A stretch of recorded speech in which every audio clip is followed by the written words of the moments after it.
예, 요거 제가 나중에 이거 놔둘 테니까 시간 되시면 요거 한 번쯤은 읽어보시면 앞으로 나한테 펼쳐질 일들을 간접적으로 경험해 볼 수 있을 거예요. 여기 뭐 본업, 부업 아까 나왔던 내용이 그때 써놨네요. 예, 이거 내용 보시고 참고하시면 될 것 같은데 그냥 쉽게 얘기하면 이커머스는 있잖아요. 매출이 이렇게 일직선으로 이렇게 되는 법이 없어요. 계단형입니다. 계단형. 이렇게 다다가 자 한번 가정을 한번 대표님 상황들 한번 제가 저도 그런 과정을 수없이 겪었고 또 수많은 사람들이 거쳐서 그 단계에 된 거거든요. 처음에 시작을 한번 시뮬레이션 해볼게요, 대표님들. 자, 나는 이제 직장인이거나, 직장인이거나, 혹은 내가 뭐 전업주부시거나, 뭐 실업자야, 현재 쉬고 있어요. 그래서 실업자라고 그냥 표현할게요. 근데 뭔가 나도 일을 해보고 싶어서 딱 뛰어들었거든요. 처음에 뭐 할까요? 그러면 이제 요 단계 접근을 딱 하셔야 돼요. 제가 추천드리는 방식인데, 저는 이제 그 상품을 이제 뭔가를 정했잖아요. 물론 이거는 이제 기술적인 부분은 본강에서 깊이 배우시면 되는데, 제가 이제 대충 몇 가지 예를 들면, 진짜 초보 버전으로 말씀드리는 거예요. 첫 번째는 그냥 여기다가 그냥 이어갈게요. 자, 첫 번째 제가 보는 상품은 첫 번째는 저는 제일 먼저 뭘 보냐면 상품의 회전성을 봐요. 회전성. 회전성을 보고요. 그 다음에 마진율을 봐요. 마진율. 돈 벌어야 되잖아요. 마진율. 마진율. 그 다음에 대중성을 봅니다. 제 같은 경우는. 대중성. 얼마나 사람들한테 알려져서 사람들이 필요로 하는지. 그 다음에 또 뭐가 있냐면, 그 부수적으로 또 챙겨야 될 게, 상품의, 인기도 같은 거 봐야겠죠? 인기도. 이런 거는 뭐 데이터로 추적해 볼 때는 검색 데이터 같은 거 확인해 보면 되죠. 검색 데이터를 확인해 볼 수 있고요. 뭐 지표는 되게 많습니다. 일단 예를 들게, 크게 한 이 정도? 네 개? 거기에 추가로 꼭 놓치는 부분인데 대표님도 생각이 되는 게 유통기한 봐야 돼요. 유통기한이 당연히 긴 거죠. 그다음에 음, 무게, 부피, 적은 거. 이거일수록 처음에는 차이가 없지만 나중에 이게 고정비로 다가와요. 물류비. 예. 물류비, 고정비로 다가오기 때문에 고르라는 거예요. 이왕이면은. 그리고 또 뭐가 있을까? 제일 중요한 거예요. 내 주변 네트워크에서 찾아야 돼요. 왜 그럴까요? 지금은 이 설명은요, 그냥 온라인 마켓 다 포함한 거예요. 시장에 들어올 때. 하나씩 설명을 드리면, 회전성은 얼마나 이 상품이 빨리빨리 회전되느냐가 중요한 포인트예요. 이게 좋을수록 일이 재밌어요. 어쩌다 하나 내가 100만 원 남는 거 하나 딱 팔리고 또 한 달 지나고 이래 갖고는 지치거든요. 마진은 조금 적거나 뭐 좀 덜하더라도 회전성이 좋아서 계속 빠지는 거죠. 이런 건 주로 뭐가 있냐면 뭐 예를 들면 식품이라든가 이런 소모성, 소모성 상품들. 뭐 예를 들면 대표적으로 뭐 교환해서 쓰는 것들이 있잖아요. 생필품이나 뭐 토너, 프린터 토너부터 해서 이런 것들은 계속 끊임없이 계속 재구매가 일어나거든요. 이런 것들은. 이런 류의 상품들, 재구매가 빈번히 일어나는 소모성 상품. 예. 이런 것 중에서 찾아야 되고, 기준은. 당연히 마진은 높아야지, 어디 갔어? 마진이 높아야 수익성이 높겠죠. 굉장히 중요한 덕목이죠. 그 다음에 대중성은 뭘 말하는 거냐면, 남녀노소 구분 없이 소비되는 상품일수록 좋습니다. 그리고 그 인기도 같은 경우는 검색 데이터 확인하면 되는데, 뭐 이거는 잠깐 좀 보여드리면, 뭐 방법은 많죠. 가깝게는 뭐 네이버 데이터랩 이용해도 되는 거고, 흔히들 많이 하는. 아주 기본이 되지만, 하지만 또 중심이 되기 때문에 이것도 사용하는 법을 좀 아셔야죠. 네이버 데이터랩. 여기 들어가시면, 여기 들어가셔가지고 쇼핑 인사이트. 예, 여기 쇼핑 인사이트로 들어가시면 여기 내가 원하는 상품 카테고리 중에서 뭐 예를 들어 화장품이나 관심 있어? 스킨케어, 스킨 토너 이렇게 가셔도 되고 그냥 아예 그냥 막연하게 그냥 대카테고리만 딱 찍고 화장품 쪽에서는 뭐가 인기가 있을까 정도로 해서 일련에 놓고 검색을 딱 해보면 예, 네이버에서는 예, 검색이 안 돼. 이런 식으로 그 어떤 상품을 이제 사람들이 많이 검색했는지 카테고리별로 추출하고 내 추측으로 해서 내가 좋아하는 상품을 하면 안 돼요. 사람들이 많이 찾는 상품을 찾아야 되는데 뭐 대신에 다른 거 하나 예를 들면 뭐 하나 중에 이제 예를 하나 굳이 들자면 제가 뭐 이걸로 한번 해보죠. 뭐 그러면 데이터 랩은 지금 안 들어가지니까 네이버 쇼핑에 가면 예, 마이 쇼핑 이쪽으로 들어가면 쇼핑 베스트라고 있어요.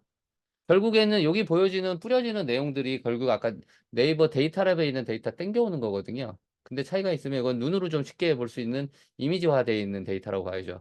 그래서 여기 보면 오늘의 베스트부터 해서 뭐 별랭크 여기 보면 뭐 추측해 볼 수 있죠. 예. 전국, 예. 전국으로 해놓고 뭐 전체 연령으로 놓을 수 있지만 예를 들어서 40대가 많이 찾는 예, 뭐, 여기 지금 있잖아요. 그죠? 예, 전체. 40대 남자들은 뭘 제일 관심이 많을까? 뭐, 이런 거 추측해 볼 수 있는 거고, 상품 중에서는 지역에 따라서도 틀리게 데이터 나오는 것들이 있어요. 제가 30대 초반에 주얼리 회사를 좀 했어요. 한 3년에서 5년, 어떻게 2년이 돼가지고. 당시에 제 데이터를 생각해 보면 실제 개발해서 판매하는 회사라고 보시면 돼요. 그 당시에 디자인 회사면서 공장 업체하고 컨택해서 이제 진행했었는데 서울 사람들은 서울 쪽 경기 분들은 이제 트렌드를 많이 잘 쫓아가니까 뭐 그 당시에 뭐 티파니 물방울 막 이런 거 있잖아요. 비싸도 디자인 쪽으로 이런 것들 막 트렌드 막 민감한 거지만 지방 분들을 내려갈수록 금으로 된 거 있잖아요. 환산했을 때 현금 가치 있는 거. 뭐 나이만큼 접근 똑같아요. 무조건 금이야. 이렇게 지역에 따라서도 틀린 경우들이 있어요, 사실은. 근데 어쨌든 이런 식으로 어떤 데이터에 근거를 해서 직접 보고 아, 사람들이 이걸 많이 찾는다고 했을 때 그중에 내가 그러면 요거 내가 마음에 드는 거, 난 요거 내가 한번 해보고 싶어 이러면서 내가 상품을 찾아가는 거거든요. 소싱하는 거죠. 예. 그리고 근데 이제 여기에 지금 요까지 말씀드린 거예요. 근데 사실은 가장 큰 거는 개인적으로는 이거 다 뛰어넘고 맨 위에 올라가야 될 게 얘기도 해요.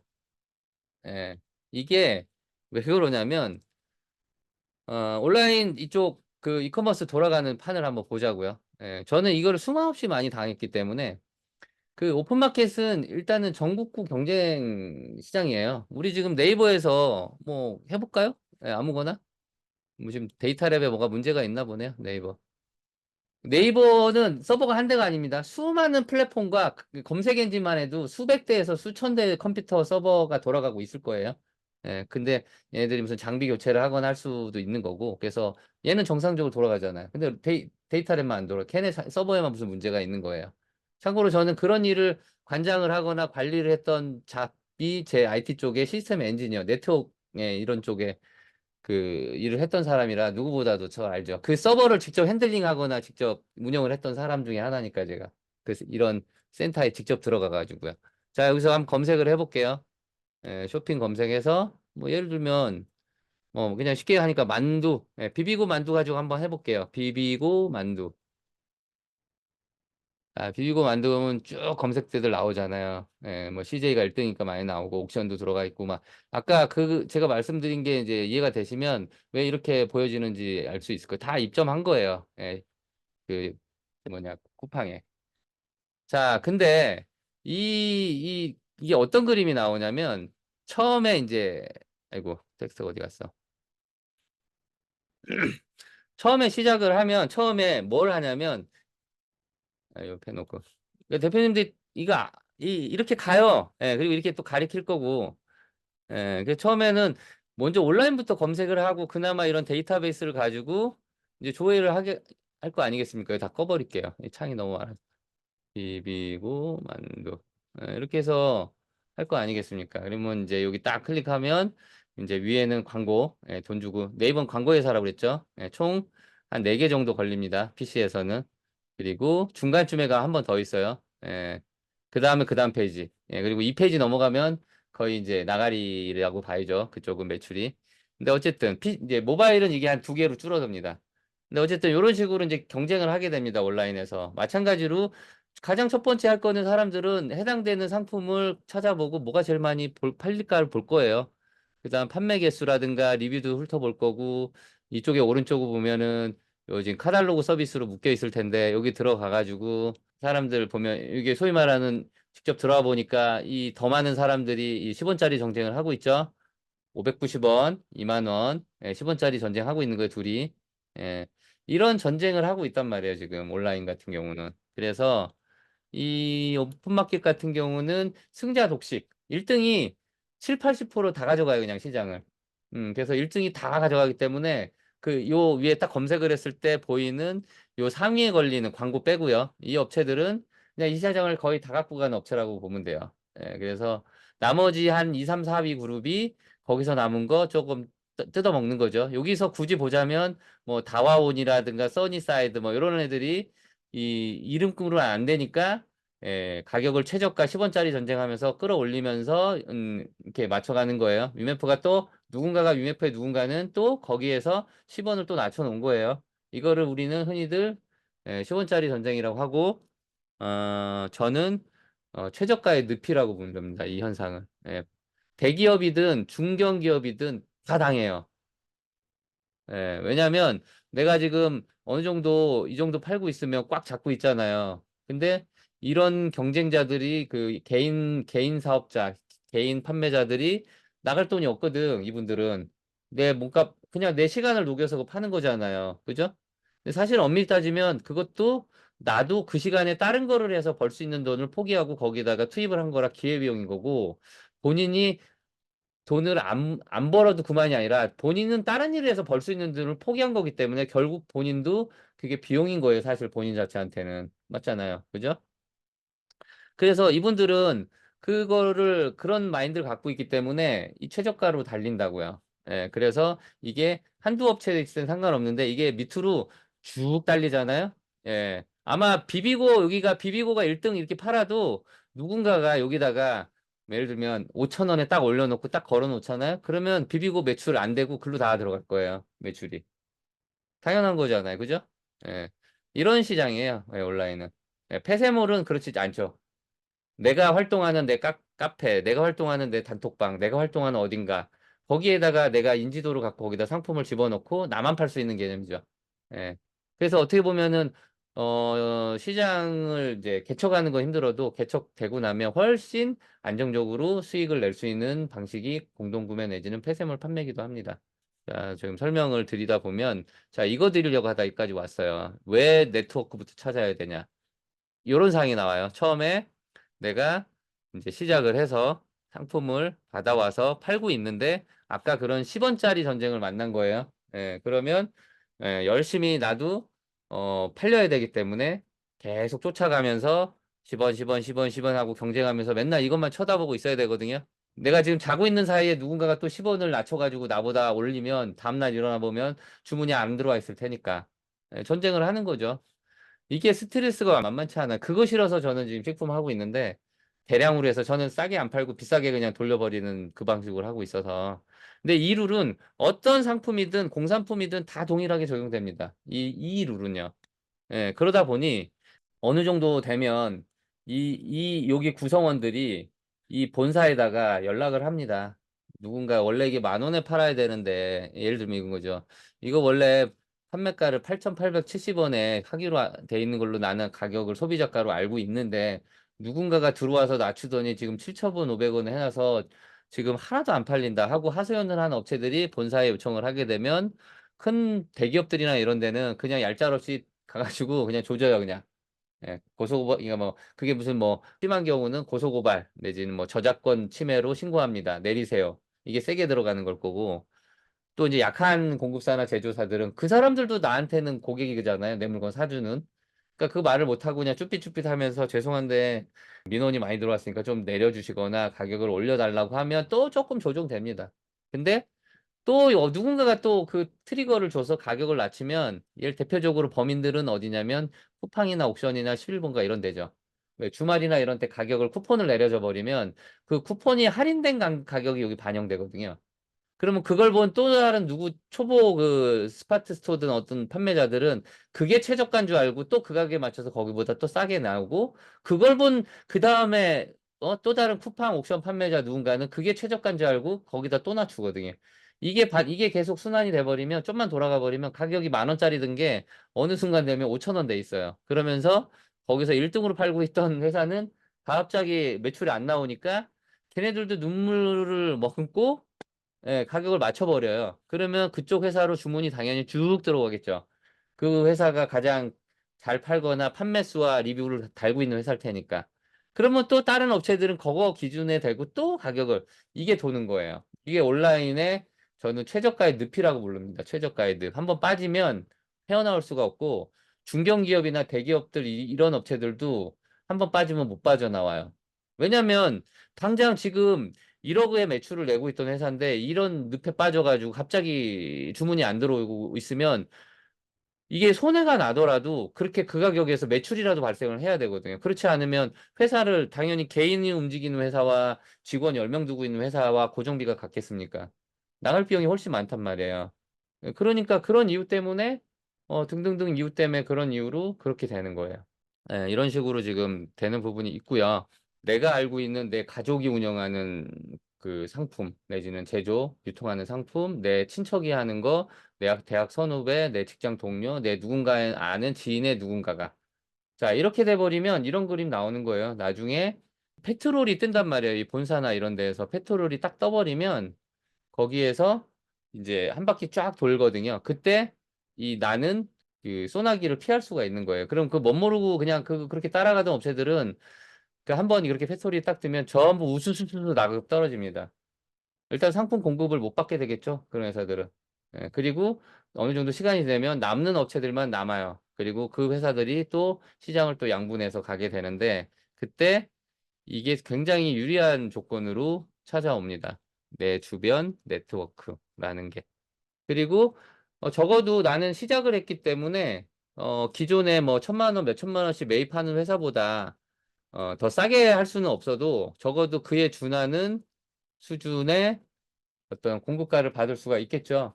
예, 그리고 보통 회사들은 이게 사은품이라든가 이벤트 진행하기 위해서 빼놔요. 내 아는 가족이고 내 아는 선후배고 내 아는 지인이잖아요. 그거라도 준다니까요. 예, 그러면 그게 곧 내 상품의 경쟁력이 됩니다. 나는 남들보다 객단가를 떨어뜨릴 수도 있고, 혹은 남들은 이것만 팔 수 있는 난 이거 사시면 이것까지 드릴게요. 사은품 드려요. 이게 되거든요. 그게 초기에는 굉장한 그게 시너지로 발휘합니다. 예, 조금 지나서는, 갑자기 소나기 왔을 때 피할 수 있는 그늘이 되기도 하고요.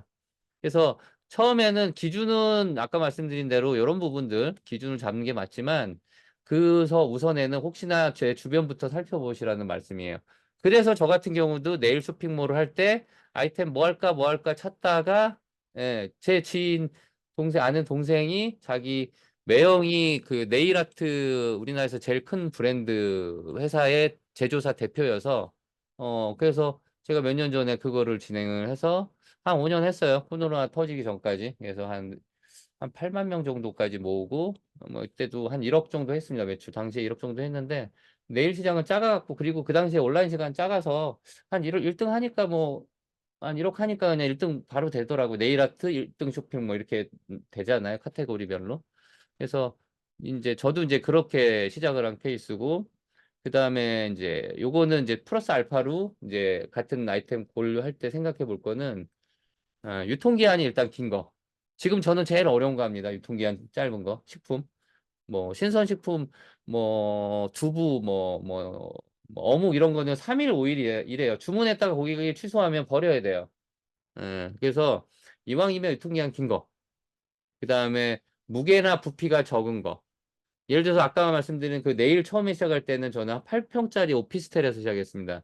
나중에 한 1년 지나고 2년 지나고 하면서 이제 보관해야 될 상품도 많아지고 하니까 그 옆에 양 옆에 맞은편 그 오피스텔 2개를 더 얻어가지고 총 한 층에 3개를 쓰다가 결국에는 이제 바깥으로 나온 케이스가 됐는데요. 그 8평, 10평짜리 조그만 오피스텔 그 공간 안에 제 기억에 1억 5천에서 2억 정도의 재고가 들어갔어요. 아시잖아요. 여자분들 그 네일 그 매니큐어 요만 하잖아요. 근데 이게 이제 그 싸구려 브랜드가 아니고 좀 있는 브랜드 메이저 브랜드였기 때문에 당시에 그거 하나에 보통 오프라인 판매가는 4만 원이었던 것 같아요. 한 개당. 예, 네일샵에선 그렇게 팔고 저희가 공급하는 거는 그거의 반 가격인 2만 원, 2만 5천 원 이렇게 판매를 했어요. 그리고 그거를 온라인에서는 2만 5천 원, 2만 8천 원 할인가라고 하고 팔았거든요.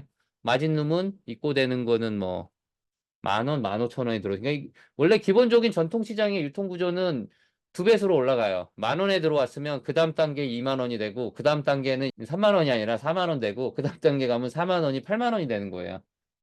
그렇게 해야 그 안에 들어가는 고정비라든가 그런 뭐 직원 물류 비용 이런 것들을 하면서 수익이 나는 부분이 있어서 그 전통 그런 유통 마진룸이었어요. 보통 이제 한 뭐 본사, 총판, 대리점, 소비자 이런 정도 넘어가죠. 그때 거의 두 배 가깝게 마진이 붙었다라고 생각하시면 되는데 온라인 시장이 커지고 이게 일반화되면서 그 중간에 유통했던 분들이 없을 수는 없어요. 예, 없을 수는 없지만 상당 부분 빠졌고 예, 빠진 부분에서 이제 그 갭 차이가 줄어들면서 이제 가격이 온라인 단가들이 이제 떨어지고 그리고 아까 보여드렸던 이런 그 10원짜리 전쟁들이 발생하면서 온라인에서 최저가 전쟁이 벌어지는 거예요. 지금 보시면 이런 부분들 내가 아이템을 뭘 해야지 고민하실 때는 기본적으로 요 틀 안에서 움직이면은 그래도 실패 확률이 예, 매우 적어집니다. 저도 이 룰 안에서 최소한 요거 4개 중에서 두 개나 세 개 정도는 돼야 해요. 예, 근데 이 안에서 없다? 그러면 그 상품은 건드리면 안 되는 거예요. 예, 100%그 깨져서 나올 확률이 큽니다.